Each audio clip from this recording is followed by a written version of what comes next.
ಪ್ರಧಾನಿ ನರೇಂದ್ರ ಮೋದಿಯ ಆತ್ಮನಿರ್ಭರ ಕನಸು ನನಸು. ಉಡುಪಿಯಲ್ಲೇ ತಯಾರಾಯಿತು ಬೃಹತ್ ಹಡಗು. ನಾರ್ವೆಯತ್ತ ಸಾಗಲಿದೆ ಮೇಕ್ ಇನ್ ಇಂಡಿಯಾ ಹಡಗು.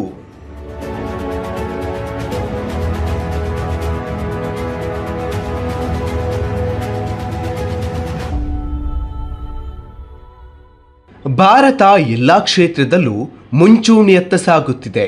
ತಂತ್ರಜ್ಞಾನದಲ್ಲೂ ಸಾಕಷ್ಟು ಮೇಲುಗೈ ಸಾಧಿಸಿದ್ದು ಇದೀಗ ಹೊಸ ಮೈಲಿಗಲ್ಲನ್ನು ಸಾಧಿಸಿದೆ. ಭಾರತ ಈಗ ಬೃಹತ್ ಹಡಗುಗಳನ್ನು ನಿರ್ಮಾಣ ಮಾಡಿ ವಿದೇಶಕ್ಕೆ ಪೂರೈಕೆ ಮಾಡುವಷ್ಟು ಬೆಳೆದಿದೆ. ಸದ್ಯ ಉಡುಪಿಯಿಂದ ನಾರ್ವೆಗೆ ಬೃಹತ್ ಸರಕು ಹಡಗು ಪೂರೈಕೆ ಮಾಡಲಾಗಿದೆ. ಆ ಮೂಲಕ ಉಡುಪಿ ಕೊಚ್ಚಿನ್ ಶಿಪ್ಯಾರ್ಡ್ ನಿರ್ಮಾಣ ಮಾಡಿದ ಹಡಗು ಪಾಶ್ಚಿಮಾತ್ಯ ದೇಶದ ಕಡೆ ಮುಖ ಮಾಡಿದೆ. ಭಾರತದಿಂದ ನಾರ್ವೆ ದೇಶಕ್ಕೆ ಬೃಹತ್ ಹಡಗು ರವಾನೆಗೆ ಸಿದ್ಧವಾಗಿದೆ. ಭಾರತದ ಜೊತೆ ನಾರ್ವೆ ಸುಮಾರು 2,000 ಕೋಟಿ ರೂಪಾಯಿ ಮೊತ್ತದ ಒಪ್ಪಂದ ಮಾಡಿಕೊಂಡಿದ್ದು, Atmanirbhar Bharat make in India ಪರಿಕಲ್ಪನೆಯ ಅಡಿಯಲ್ಲಿ ಹಡಗುಗಳು ಪೂರೈಕೆ ಮಾಡಬೇಕಾಗಿದೆ.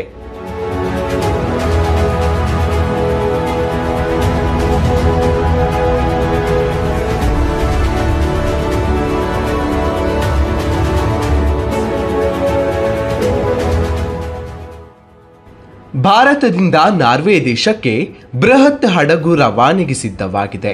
ಭಾರತದ ಜೊತೆ ನಾರ್ವೆ ಸುಮಾರು 2,000 ಕೋಟಿ ರೂಪಾಯಿ ಮೊತ್ತದ ಒಪ್ಪಂದ ಮಾಡಿಕೊಂಡಿದ್ದು, Atmanirbhar Bharat make in India ಪರಿಕಲ್ಪನೆ ಅಡಿ ಹಡಗು ಪೂರೈಕೆ ಮಾಡಬೇಕಾಗಿದೆ.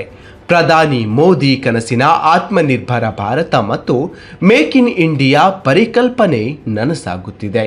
ಭಾರತದ ಪ್ರಮುಖ ಹಡಗು ನಿರ್ಮಾಣ ಸಂಸ್ಥೆಯಾದ ಉಡುಪಿ ಕೊಚ್ಚಿನ್ ಶಿಪ್ಯಾರ್ಡ್ ಮಹತ್ವದ ಮೈಲಿಗಲ್ಲೊಂದನ್ನು ಸಾಧಿಸಿದೆ. ನಾರ್ವೆ ದೇಶಕ್ಕೆ 3,800 TWD ಸಾಮರ್ಥ್ಯದ ಬೃಹತ್ ಹಡಗನ್ನ ಪೂರೈಕೆ ಮಾಡುವ ಪ್ರಕ್ರಿಯೆ ಆರಂಭಿಸಿದೆ. ನಾರ್ವೆಯ ರಾಯಭಾರಿ ಕಚೇರಿಯ ಅಧಿಕಾರಿಗಳು ಮತ್ತು ನಾರ್ವೆಯ ವಿಲ್ಸನ್ ಎಎಸ್ ಕಂಪನಿಯ ಸಿಬ್ಬಂದಿಗಳು ಉಡುಪಿಯ ಮಲ್ಪೆ ಸಮೀಪದ ಬೋಟ್ ಬಿಲ್ಡಿಂಗ್ ಯಾರ್ಡ್ಗೆ ಬಂದು ಖರೀದಿ ಪ್ರಕ್ರಿಯೆಯನ್ನು ಪೂರೈಸಿದ್ರು.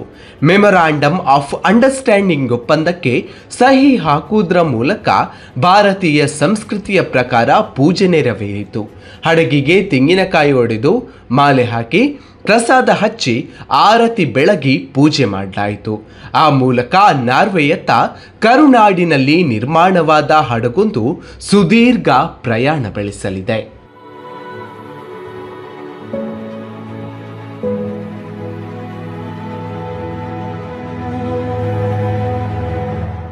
ಆತ್ಮನಿರ್ಭರ ಮತ್ತು ಮೇಕ್ ಇನ್ ಇಂಡಿಯಾ ಪರಿಕಲ್ಪನೆಯಲ್ಲಿ ಈ ಬೃಹತ್ ನೌಕೆ ತಯಾರಾಗಿದೆ. ಕೊಚ್ಚಿನ್ ಶಿಪ್ಯಾರ್ಡ್ನಲ್ಲಿ ಸ್ಥಳೀಯರು ಸೇರಿದಂತೆ ರಾಜ್ಯದ ವಿವಿಧ ಭಾಗದ 1,000ಕ್ಕೂ ಹೆಚ್ಚು ಜನ ಈಗಾಗಲೇ ಉದ್ಯೋಗ ಪಡೆದಿದ್ದಾರೆ. ಕಾರ್ಗೋ ಹಡಗುಗಳ ನಿರ್ಮಾಣದಲ್ಲಿ ಭಾರತ ಪ್ರಪಂಚದಲ್ಲೇ ಸದ್ಯ 17ನೇ ಸ್ಥಾನದಲ್ಲಿದೆ. 2030ರ ವೇಳೆಗೆ ಟಾಪ್ 10 ಆಗುವ ಗುರಿಯನ್ನು ಹೊಂದಿದೆ. 2047ರ ವೇಳೆಗೆ ಟಾಪ್ 5 ಗುರಿ ಮುಟ್ಟುವ ಗುರಿಯನ್ನ ಭಾರತ ಸರ್ಕಾರ ಹಾಕಿಕೊಂಡಿದೆ.